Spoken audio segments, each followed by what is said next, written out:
गुरुवार को अमरावती मनपा में आम सभा आयोजित की गई। सभा के बीच कचरे के मुद्दे पर एमआईएम और बसपा के नगर सेवक आपस में भिड़ गए। इस दौरान सभी नगर सेवकों के बीच तीखी नोकझोंक हुई।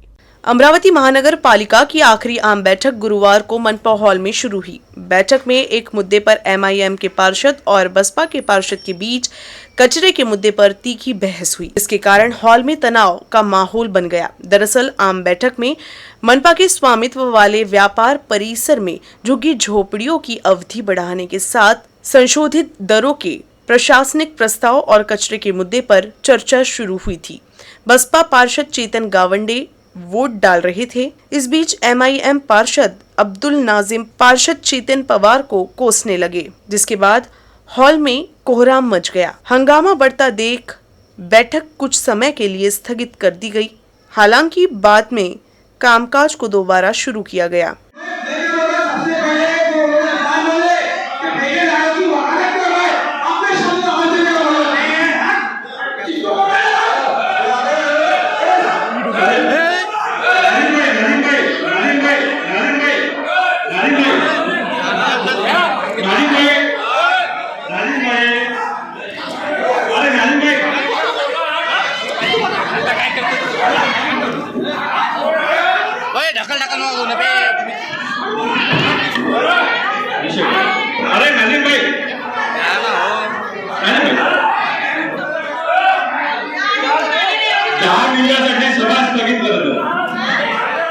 जबाबदारीनं न बोलता सांगतात की बाकीचे लोक या कंत्राटदाराची वकिली करून राहिले म्हणून काही जणांच्या भावना दुखवल्या आणि त्यातून हा प्रसंग घडला। हे काही चांगलं नाही सभागृहाच्या दृष्टीनं। या महानगरपालिकेला असं स्वरूप येणं बरं नाही। ही घटना काही शोभेशी नाही या सभागृहाच्या दृष्टीनं। याच्या मला व्यक्तिशः वेदना झालेल्या आहे। असं याच्या पुढे सभागृहात कधीही झालं नाही। अशी घटना निंदनीय आहे। आपलं बोलणं हे तोलून मापून झालं पाहिजे। कोणाच्या भावना दुखवतील असं न बोललेलं सभागृहात बरं नाही। कालची स्टँडिंग समितीची जी नियमित स्वरूपाची मीटिंग असते ती झाली आणि त्या मीटिंगमध्ये साफसफाईच्या ठेकेच्या संदर्भामध्ये त्यांनी एक टिप्पणीचा उतारा हा सर्वसाधारण सभेपुढे सादर केला होता। त्याला मी मंजुरात केली। त्या संदर्भातली चर्चा सुरू असताना थोडीशी सदस्यांमध्ये गैरसमजातून नोकझोक झाली। बाकी वातावरण अतिशय हेल्दी होतं। 5 वर्षामध्ये सर्वांनी मला सहकार्य केलं। या महानगरपालिकेच्या विकासासाठी सर्वजण सर्व सभागृह हे सोबत आहे। विषय असा आहे की तो याच्यावर चर्चा करा आणि चर्चा करा असं म्हटल्यानंतर ज्या प्रकारे आपण पाहिलं असेल की मी जो विषय तो मांडला त्या विषयात काही लोक माझ्याकडे धावून आले। मला एक नाही कळत की ह्या सफाई ठेकेदाराची किंवा सफाई गावात सगळ्याकडे कचरा साचलेला आहे। नाल्या तुडुंब भरलेल्या आहे। नाल्या कोणी काढत नाही आणि अशा परिस्थितीमध्ये त्या सफाई कॉन्ट्रॅक्टरची इतकी बाजू घेण्याची काय जरूरत आहे? काय कारण आहे त्याचं बाजू घेण्याची? आणि म्हणून आज या ठिकाणी त्या विषयावर चर्चा झाली आणि चर्चा होत असताना की दुसरी चर्चा ही झाली की बा त्याचा जे जुने ठेकेदार आहे त्यांना तीनदा म्हणजे 3 वर्षाचा करारनामा झाला आणि 1-1 वर्ष त्याला एक्सटेंड करायचा है। अमरावती में राजापेट फ्लाईओवर और छतरी झील में छत्रपति शिवाजी महाराज की प्रतिमा स्थापित करने के प्रस्ताव को मंजूरी दी गई। गुरुवार को महानगर पालिका के आम सभा में प्रस्ताव को सर्वसम्मति से पारित किया गया। पिछले 1 महीने से अमरावती में सियासी माहौल छत्रपति शिवाजी महाराज की प्रतिमा को लेकर उफान पर रहा है। हालांकि आने वाले समय में एक उफान थम सकता है। वजह है गुरुवार को अमरावती महानगर पालिका की आम बैठक में शिवाजी की प्रतिमा के प्रस्ताव को मिली मंजूरी। भाजपा पार्षद सुनील काले और बसपा पार्षद चेतन पवार ने आम सभा में एक प्रस्ताव पेश किया। इस प्रस्ताव में राजापेट फ्लाईओवर और छतरी झील में छत्रपति शिवाजी महाराज की प्रतिमा स्थापित करने की बात कही गई थी, जिसे सर्वसम्मति से पारित किया गया और सभी ने उसे मंजूरी भी दे दी। अब राज्य सरकार और निगम के साथ साथ अन्य जगहों की अनुमति से दोनों जगहों पर शिवाजी महाराज की प्रतिमाएं लगाई जाएगी। लिहाजा अब कहा जा सकता है कि शिवाजी महाराज की मूर्ति को लेकर चल रहा विवाद सुलझ गया है। साथ ही ऐतिहासिक फैसले से अमरावती में खासकर शिव प्रेमियों में खुशी का माहौल है। माँ जिजाऊच्या जयंतीच्या शुभपर्वावर राजापेठ उड्डाणपुलावर सगळ्यांच्या साक्षीने बसवला होता। त्या ठिकाणी त्यांचा दुग्ध अभिषेक झाला, पूजा झाली, आराधना झाली आणि त्या पुतळ्यावर जे राजकारण झालं त्याला पूर्णविराम आज मिळालेला आहे। पूर्ण फुल स्टॉप आज तिथे झालेला आहे आणि त्याचप्रमाणे छत्री तलाव या ठिकाणी छत्रपती शिवाजी महाराजांचं स्मारक बनवण्यासंदर्भात हे सुद्धा मागणी आमची होती, तो सुद्धा एक ठराव मंजूर झाला। देवेंद्र फडणवीस माजी मुख्यमंत्री यांचे मी आभार व्यक्त करतो। त्याचप्रमाणे अमरावती महानगरपालिकेचे महापौर त्यांनी सुद्धा पुढाकार घेतला। स्मृतिताई ढोके आणि सपनाताई ठाकूर या तिन्ही नगरसेवकांनी आपल्या पदाचा त्याग दिला होता। आज खऱ्या अर्थानं तो पदाचा त्याग जो दिला तो सार्थ झालाय। ज्या गोल्डन गँगनी तिथे विरोध केला त्या गोल्डन गँगला येणाऱ्या काळामध्ये मोठ्या प्रमाणात शिवभक्त धडा शिकवणार आहे, हे सुद्धा लक्षात ठेवा। जय शिवराय, जय जिजाऊ। छत्रपती शिवाजी महाराजांचा अश्वारूढ पुतळा उभा करण्याच्या संदर्भातला अभूतपूर्व निर्णय आम्ही केलेला आहे। कारण की जशी अरबी समुद्रामध्ये महाराजांचा पुतळा उभा करायचा ती प्रतिकृती म्हणून आम्ही या ठिकाणी करणार आहोत। यासाठी म्हणून आम्ही बजेटरी प्रोव्हिजन करणार आहोत 5 कोटीचं। एकदा दूध का दूध पाणी का पाणी व्हावं या दृष्टीने आम्ही आता सुद्धा तो ठराव करणार आहोत की नियमाने करावं। नियमानं असेल तर होईल ना। आणि त्यांच्या पत्रावर आयुक्तांनी या संदर्भातलं अतिशय स्पष्ट पत्र दिलेलं आहे की नॅशनल हायवे अथॉरिटीच्या नियमानुसार आणि सुप्रीम कोर्टाच्या आदेशानुसार हे करता येत नाही असं दिलं आहे। तरी पण ते म्हणतात की ठराव करावं तर करू ना। आणि म्हणून या पद्धतीचं राजकारण हे योग्य नाही। आम्ही छत्रपती शिवाजी महाराजांच्या पुतळ्यावर राजकारण करू इच्छित नाही। आम्ही भव्य पुतळा, दिमागदार पुतळा आणि महाराजांना शोभेसा असा पुतळा छत्री तलावावर उभा करणार। अमरावती जिले में सरपंच की सचिव का डिजिटल सिग्नेचर कर 87 लाख रुपए गबन करने का मामला सामने आया है। अमरावती जिले के धारणी पंचायत समिति अंतर्गत ये मामला उजागर होने के बाद खलबली मच गई। धारनी पंचायत समिति के अंतर्गत आने वाली सभी ग्राम पंचायतों को कोरोना काल में 15 वित्त आयोग की धनराशि प्राप्त हुई। सरपंच सचिव राज इंफ्राटेक खरीद के लिए भुगतान करना चाहते थे, इसीलिए सरकार ने भुगतान ऑनलाइन करने का सुझाव दिया। भुगतान उनके बैंक खाते से किया जाना था।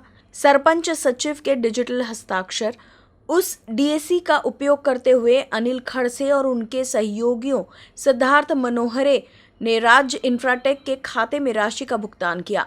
10 फरवरी को ढाकरमल ग्राम पंचायत के सचिव ने कहा कि ढेमरे ने देखा कि उनके समूह के खाते से अतिरिक्त पैसे निकाल गए थे और उन्होंने अपने साथी ग्राम सेवकों से अपना खाता जांचने के लिए कहा। धारनी तहसील के 6 ग्राम पंचायत में सरपंच सचिव के डिजिटल सिग्नेचर का इस्तेमाल कर 87,05,560 रुपए का गबन किया गया है। इस बात का ध्यान आते ही गट विकास अधिकारी महेश पाटिल ने जिला परिषद के सीईओ अविशांत पांडा को अवगत कराया, जिसके बाद इस मामले में कार्रवाई शुरू हुई। अमरावती ग्रामीण पुलिस अधीक्षक अविनाश बारगल के साथ चर्चा चल रही है और राज इंफ्राटेक मालिक अनिल खड़से व सिद्धार्थ मनोहरे के खिलाफ अब शिकायत दर्ज करने की तैयारी चल रही है। धारनी तहसील के बीजू धावड़ी ग्राम पंचायत 21,01,000 रुपए मांगिया ग्राम पंचायत 10,11,085 रुपए, चौराकुंड ग्राम पंचायत 18,47,407 रुपए, काकरमल ग्राम पंचायत 14,50,000 रुपए, घुटी ग्राम पंचायत 8,72,764 रुपए, टिंटम्बा ग्राम पंचायत 14,23,304 रुपए के गबन का पता चला है। इन 6 ग्राम पंचायतों के खातों को जय स्तंभ चौक अमरावती स्थित आईसीआईसीआई बैंक शाखा से अन्य 3 खातों में सरपंच सचिव के डीएसी का उपयोग कर कुल 87,05,560 रुपए की हेराफेरी की गई है। तमिलनाडु में लावण्या आत्महत्या का मामला तूल पकड़ता जा रहा है। अमरावती में अखिल भारतीय विद्यार्थी परिषद ने न्याय की मांग को लेकर जिला कलेक्टर कार्यालय के सामने धरना दिया। आपल्याला सगळ्यांना माहिती आहे तमिळनाडू येथे तंजावर जिल्ह्यामध्ये सेक्रेड हायस्कूल मधली घटना झालेली आहे। लावण्या नावाची एक मुलगी होती जिच्यावरती अतिशय जास्त अत्याचार बळजबरीने तिला धर्मांतर करण्याचा खूप तिच्यावरती जोर जबरदस्ती केली आणि त्या सगळ्या त्रासाला कंटाळून तिने विष प्राशन करून आत्महत्या केली। त्यानंतर सगळ्यात पहिले तर जेव्हा ABVPनी त्याच्या विरोधात प्रोटेस्ट केलं तेव्हा त्यांना 14 दिवसांसाठी अटक केल्या गेली. आमची मागणी हीच आहे की फक्त लावण्याला न्याय मिळाला पाहिजे, कारण ज्यांनी चूक केली आहे त्यांना सजा मिळाली पाहिजे. सुश्री निधी त्रिपाठी यांनी जेव्हा तिच्या विरोधात आंदोलन केले त्यावेळेस तिच्या प्रशासनाने त्यांना अटक केली. DMK सरकारने त्यांना 14 दिवसाची हिरासत दिली. त्याच्या विरोधात आज अखिल भारतीय विद्यार्थी परिषद इथे धरणे आंदोलन करत आहे. आमची मागणी हीच आहे की लावण्याला ताबडतोब न्याय मिळावा, त्याच्याच CBI चौकशी व्हावी, तसेच राष्ट्रीय महामंत्री सुश्री निधी त्रिपाठी तसेच अन्य कार्यकर्ते यांची ताबडतोब सुटका करावी अशी मांगनी अभाविप करते हैं. एसटी कार्यकर्ताओं की हड़ताल से ग्रामीण इलाकों में यातायात ठप हो गया है. अमरावती जिले के मेलघाट के ग्रामीण क्षेत्र का शहर से संपर्क टूट गया है. ऐसे में निजी वाहन चालक यात्रियों से मनचाहा किराया वसूल रहे हैं. पिछले 3 माह से बस सेवा बंद होने से ग्रामीण मेलघाट के लोगों का शहर से संपर्क टूट गया है. नागरिकों को धारनी शहर ले जाने के लिए गांव से बस सेवा चलाई गई थी. हालांकि राज्य परिवहन विभाग के हड़ताल के कारण सभी सरकारी बस सेवाओं को बंद घोषित कर दिया है. यही कारण है कि धारनी से चल रही सरकारी बस सेवा भी बंद कर दी गई है और यहाँ के ग्रामीणों का कनेक्शन अन्य शहरों से कट गया है. रानीगांव, गोलाई, बैरागढ़, रंगूबेली धारनी तहसील के सुदूर छोर पर स्थित गांव है. रानीगांव क्षेत्र के रंगूबेली में भी सरकारी बस की सुविधा उपलब्ध कराई गई थी, लेकिन बस सेवा कई महीने से बंद होने के कारण नागरिकों को शहर आने जाने में दिक्कतों का सामना करना पड़ रहा है. अमरावती जिले में पिछले 2 दिनों से आसमान में बादल छाए रहने से किसान चिंतित है. हालांकि श्री शिवाजी मौसम विभाग के संचालक डॉक्टर अनिल बंड ने इस बारिश को फसल के लिए हितकारी बताया है. पश्चिम विदर्भ के अमरावती, अकोला, बुल्ढाना, वाशिम और यवतमाल इलाकों में पिछले 2-3 दिनों से बादल छाए हुए हैं. हालांकि आर्द्रता एक सप्ताह पहले की तुलना में थोड़ी कम थी. हल्के बादल छाए रहने से मौसम फिर से उमस भरा हो गया है. ये मौसम चना और प्याज की फसल के लिए हानिकारक माना जाता है, जिससे किसान चिंतित है. मौसम विज्ञानी अनिल बंड के मुताबिक 17 फरवरी की शाम तक मौसम पूरी तरह से बादल छाए रहेंगे. सुबह का तापमान 17 से 20 डिग्री सेल्सियस और दोपहर का तापमान 30 से 32 डिग्री सेल्सियस के बीच रहेगा. ये वातावरण प्याज, चना और गेहूं की फसलों के लिए अनुकूल है. मौसम विज्ञान ने 25 फरवरी के बाद फिर से बादल छाए रहने की संभावना जताई है. हिंदी महासागर तसेच अंदमानच्या समुद्रावर हवेच्या खालच्या थरात 4.5 किलोमीटर उंचीवर चक्राकार वारे निर्माण झालेले आहेत. तसेच अरबी समुद्रात सुद्धा चक्राकार वारे असल्यामुळे विदर्भात ढगाळ वातावरण निर्माण झालेले असून आज सकाळी अमरावती येथे 1 मिलीमीटर तर नागपूर येथे 20 मिलीमीटर पाऊस पडला. तसेच यवतमाळ आणि चंद्रपूर येथे सुद्धा हलक्या पाऊस पडला. पश्चिम विदर्भात वातावरण निवळण्याची शक्यता असून पूर्व विदर्भात मात्र नागपूर, भंडारा, गोंदिया या भागात हलका ते मध्यम पाऊस पडण्याची शक्यता आहे. तसेच कमाल तापमान हे 30 डिग्रीच्या आसपास राहण्याची शक्यता असून किमान तापमान 15 ते 18 डिग्रीच्या सेल्सिअसच्या आसपास राहील. तसेच पुढच्या आठवड्यात 25 तारखेच्या दरम्यान विदर्भात पुन्हा पावसाळी वातावरण निर्माण होण्याची शक्यता आहे. कहते हैं कि अगर मन में चाहा हो तो किसी भी क्षेत्र में बेहतर किया जा सकता है. इस बात को तो अमरावती जिले के मंगलूर दस्तगीर के युवा किसान ने अपने खेत से लाखों की उपज देकर साबित कर दिया. साथ ही अन्य किसानों के लिए मिसाल कायम की है. अमरावती जिले के मंगरूल दस्तगीर के 24 वर्षीय किसान किरण इंगले को खेती में विशेष रुचि है.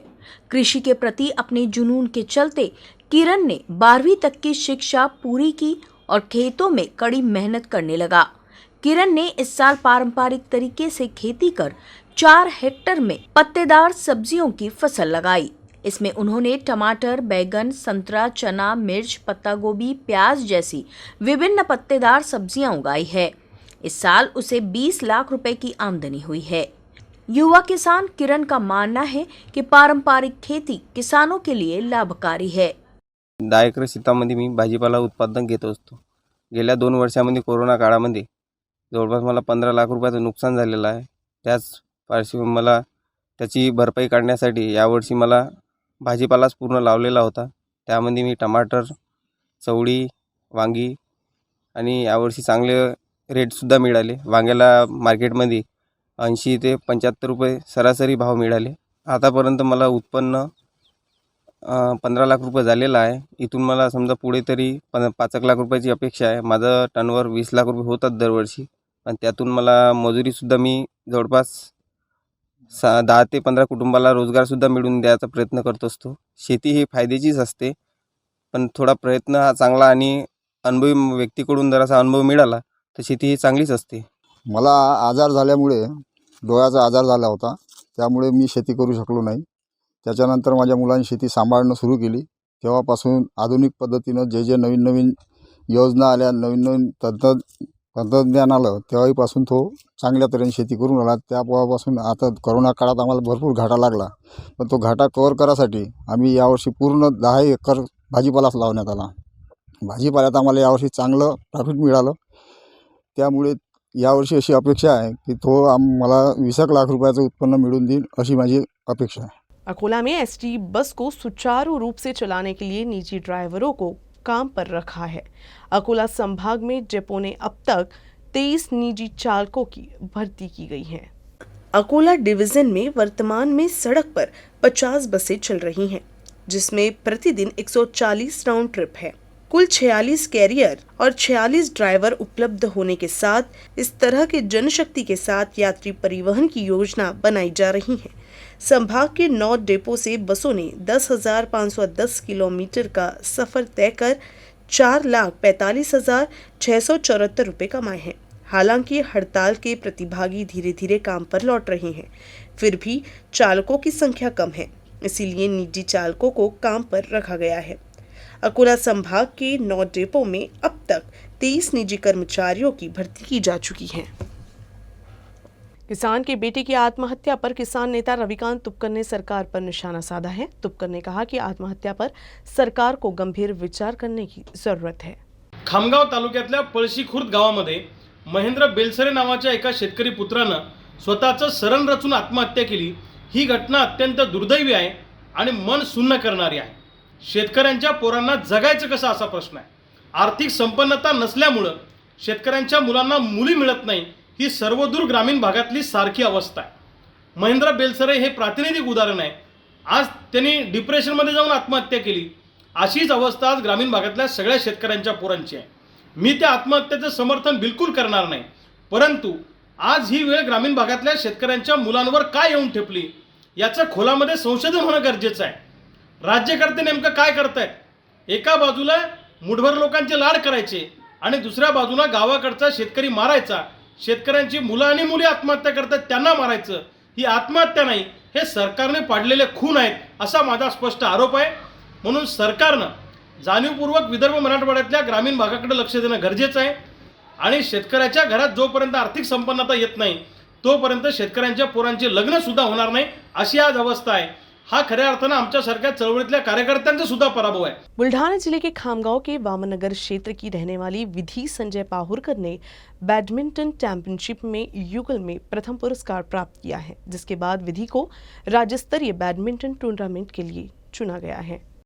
जिला स्तरीय बैडमिंटन प्रतियोगिता का आयोजन बुल्ढाना जिला बैडमिंटन संघ द्वारा किया गया। इस प्रतियोगिता में अंडर 19 युवा वर्ग में विधि पाहुरकर ने पहला नंबर हासिल किया। जिला बैडमिंटन संघ की ओर से हाल ही में जीएस बैडमिंटन प्रतियोगिता का आयोजन कॉलेज के आउटडोर स्टेडियम में किया गया। इस प्रतियोगिता में जिले के कई खिलाड़ियों ने भाग लिया था।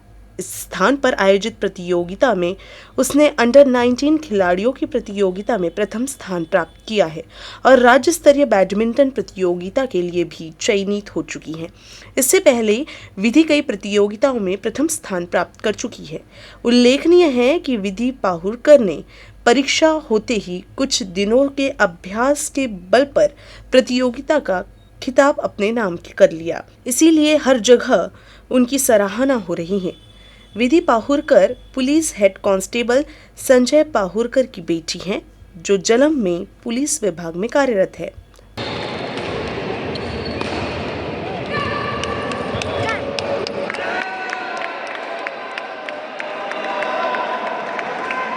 माझं नाव विधी संजय पौरकर. मी सध्या 12th सायन्सला लक्ष्मीनारायण ज्युनियर कॉलेजमध्ये आहे.